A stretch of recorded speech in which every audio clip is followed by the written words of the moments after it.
Hello, this video is going to cover the presidencies of Richard Milhous Nixon and Gerald Ford. We'll start with Nixon and talk a lot about who he was, both before and during with it. But let me start with talking about the 1968 election. And we've done a little bit in previous videos, but as I previously mentioned, LBJ decides he's not going to run for re-election. And perhaps one of his motivating factors was the fact that men in his family had died young. And so perhaps he was concerned about that. He did, in fact, die before the 1972 election, but he could have run for re-election in 1968. The more people will die in Vietnam under the Nixon administration than LBJ, yet we think so much of LBJ as far as the escalation of Vietnam and how unpopular it became and everything. And it's really possible because of the fact that LBJ decided not to run for re-election, and we have the assassination of Robert Kennedy, and it goes into problems that happened in Chicago in 1968 at the DNC convention. But it's possible to see that it could go to the House of Representatives with a tie to determine who's going to be president because of George Wallace, who is running as a segregationist out of Alabama. But at the last minute, there are lots of people that change their votes, and they ultimately decide that they're going to vote for Richard Nixon. Likability also helps. LBJ was not a nice guy, and so when Nixon comes in, he's brilliant. He's a Machiavellian president. He's not concerned with ways as much as end results.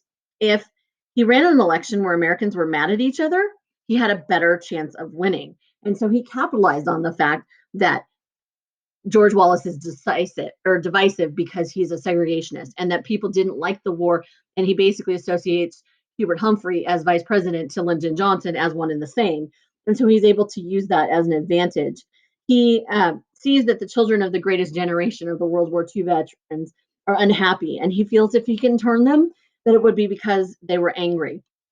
And so he works to convince those that are opposed to change that the Democratic Party stands for change and they need to stick with him with it. Once we get to the 1972 election, we can also see that we have even more polarization into camps that we have today.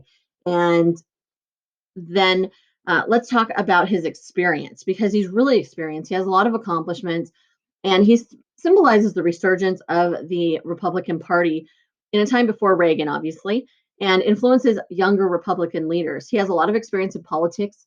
His first job in Washington was to work as a lawyer in the tire division of the Office of Price Administration during World War II, which he later claimed gave him his distaste for overreaching federal bureaucracy.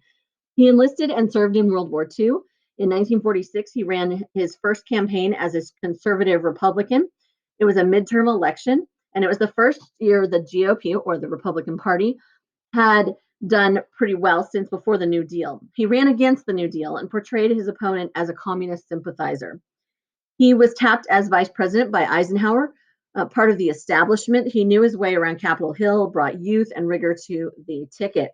He understood the importance of the media, and he was caught early on in a scandal when he was accused of taking gifts, particularly a little dog. And he gives this speech called the Checkers speech, in which he portrays himself as a simple man, and if necessary, he would give the dog back. And so he won the hearts and minds of people through TV.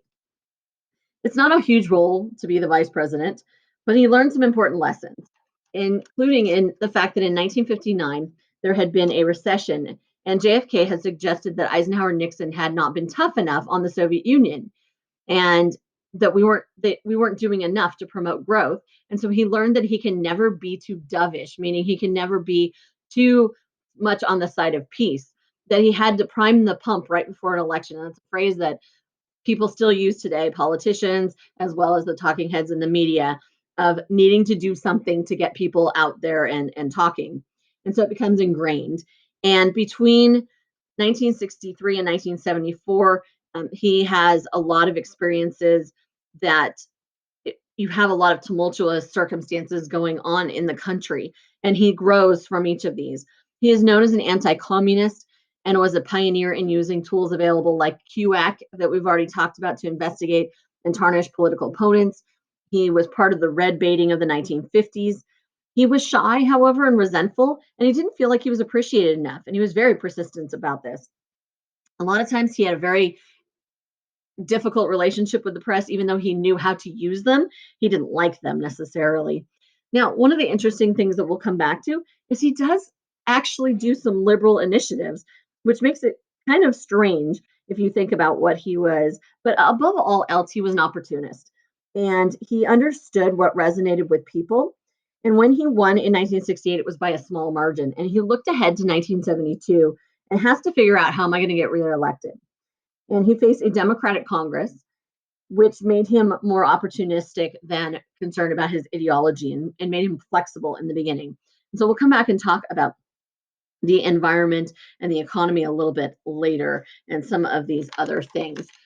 He again frames the Democrats as out of touch, as rich elitists, and himself as the respectful and full for law and order.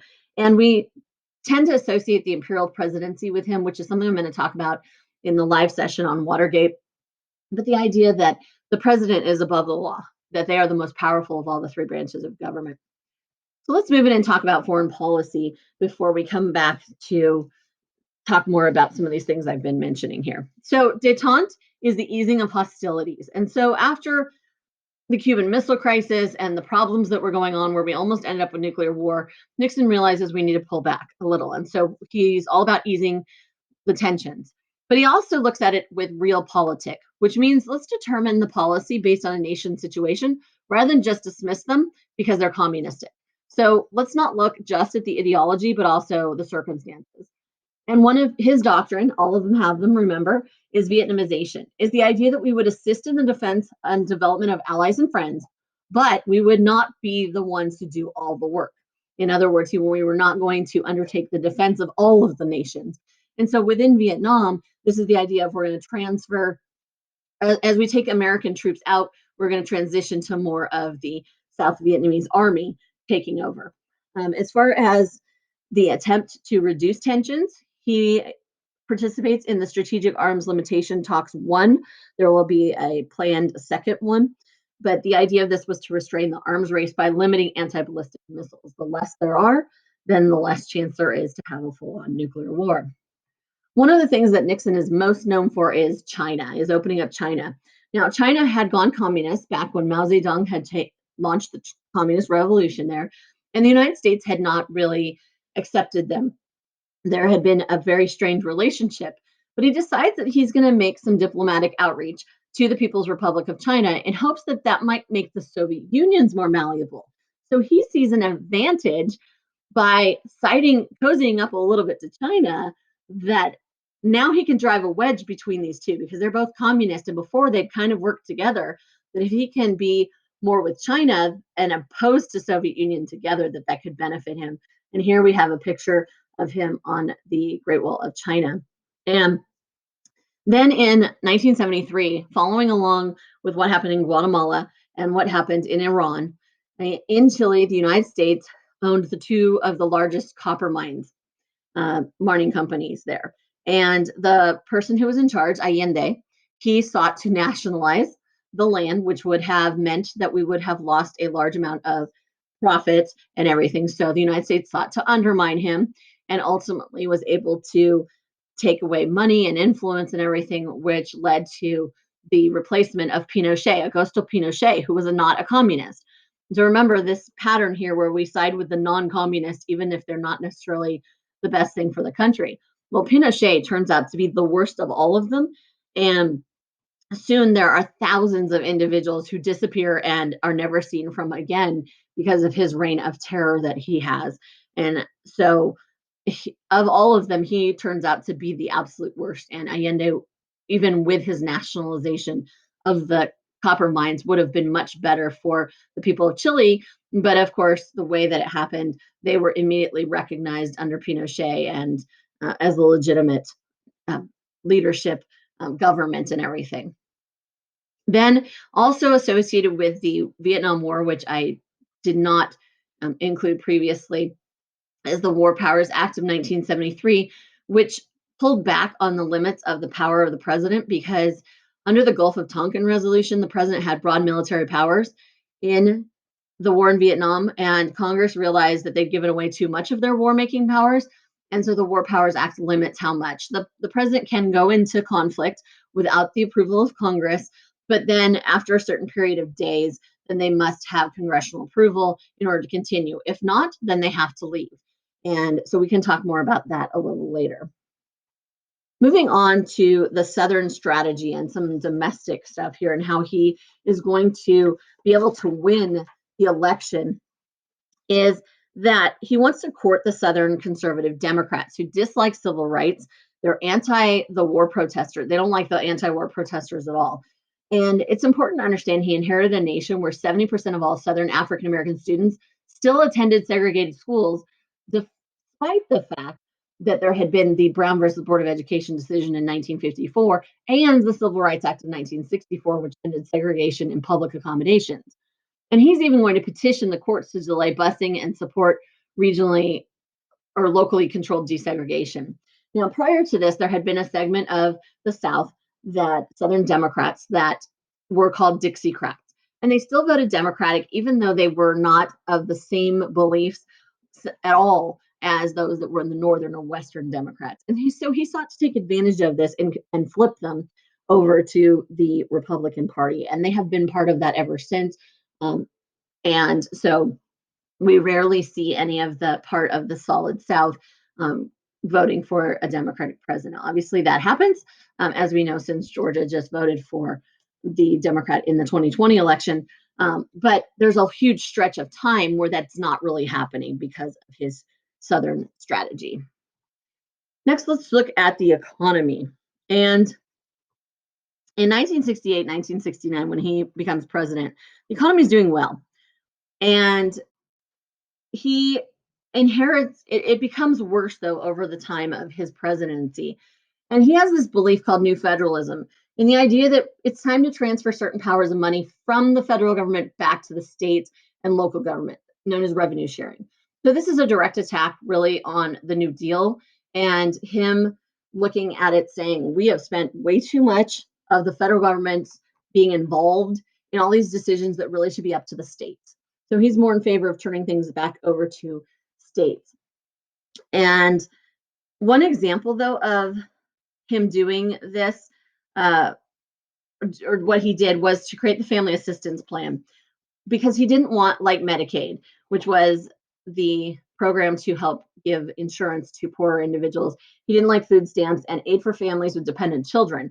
And he wants to give them direct cash payments. Well, this makes both liberals and conservatives upset.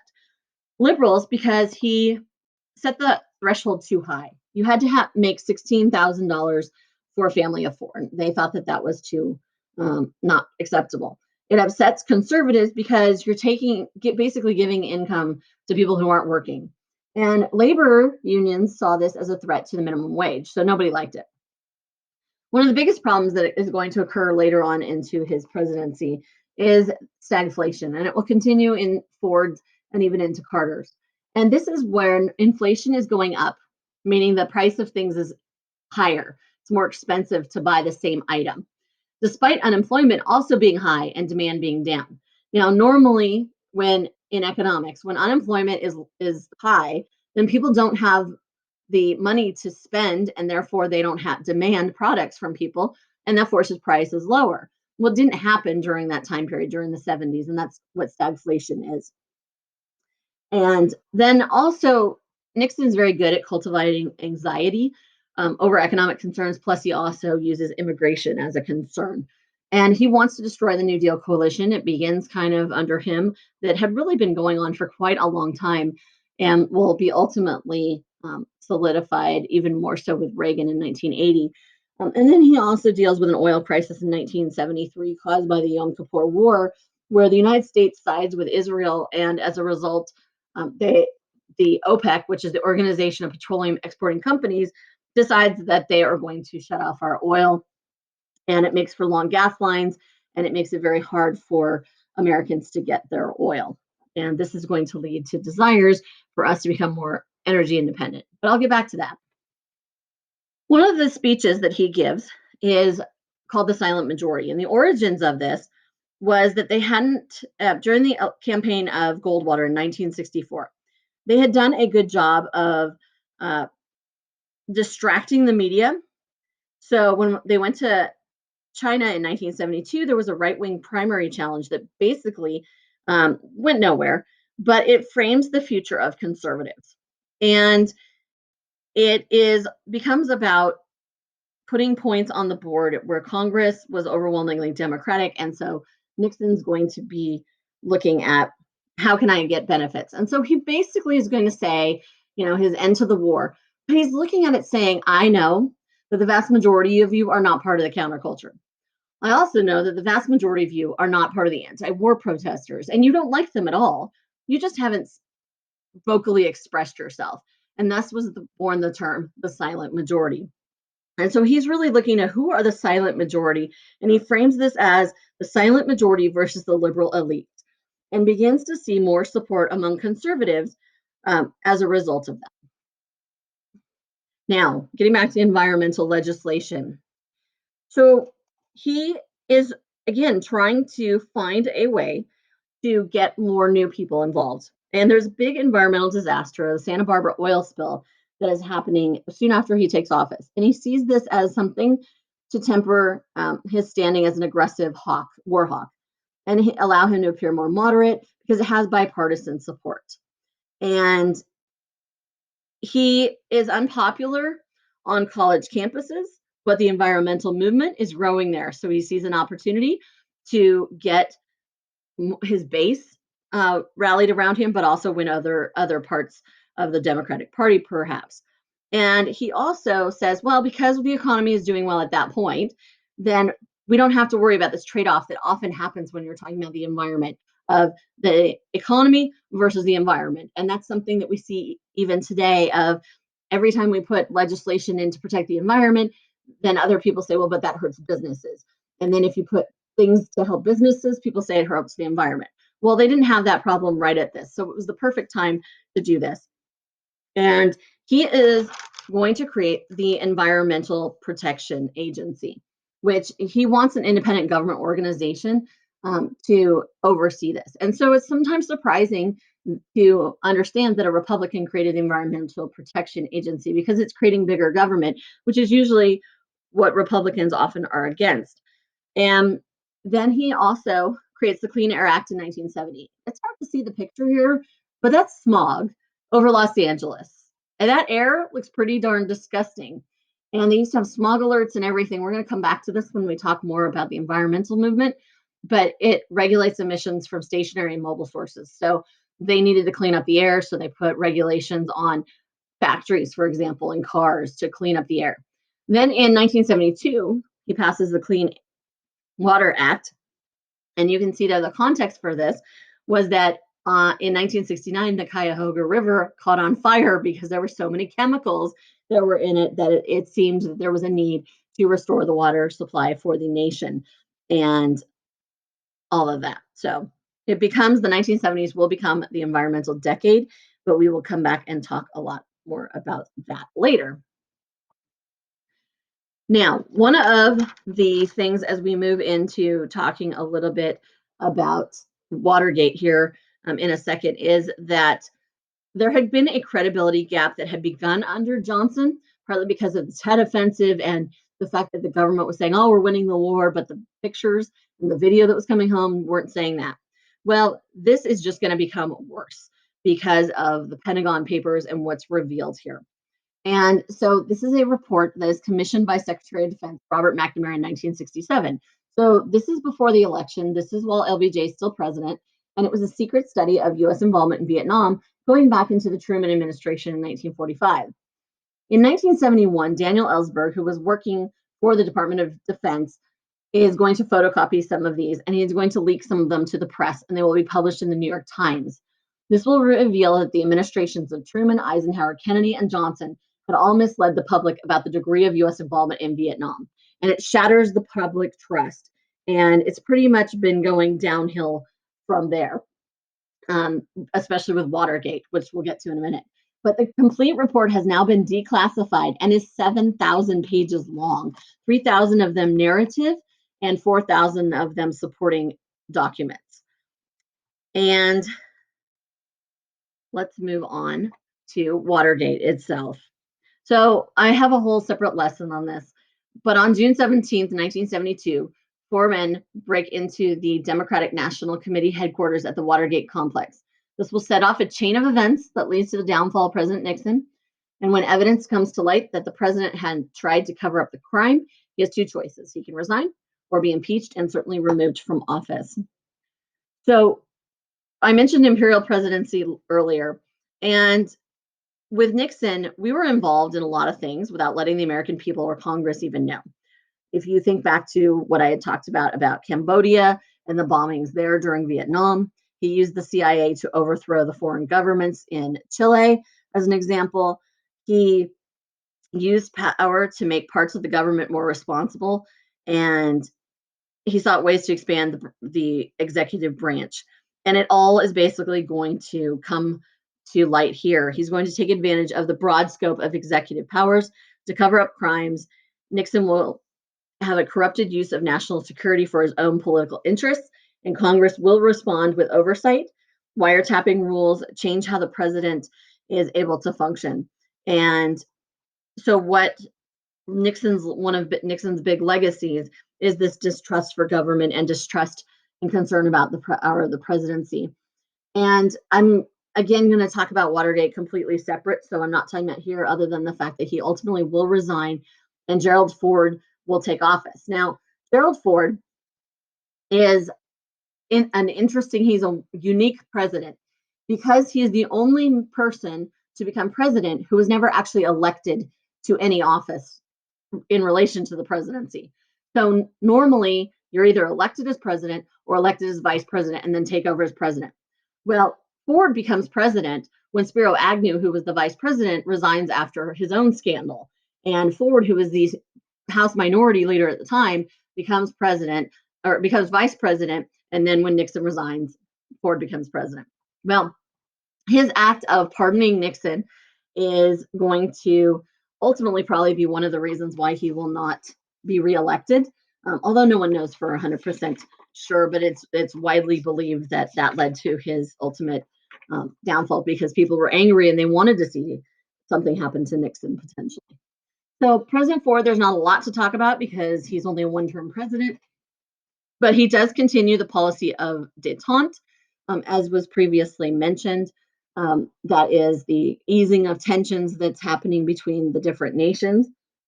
He is going to the war in Vietnam will ultimately end under him with the fall of Saigon, even though the peace had been done under Nixon. And he will oversee the bicentennial celebration of this country when we celebrate 200 years since our independence.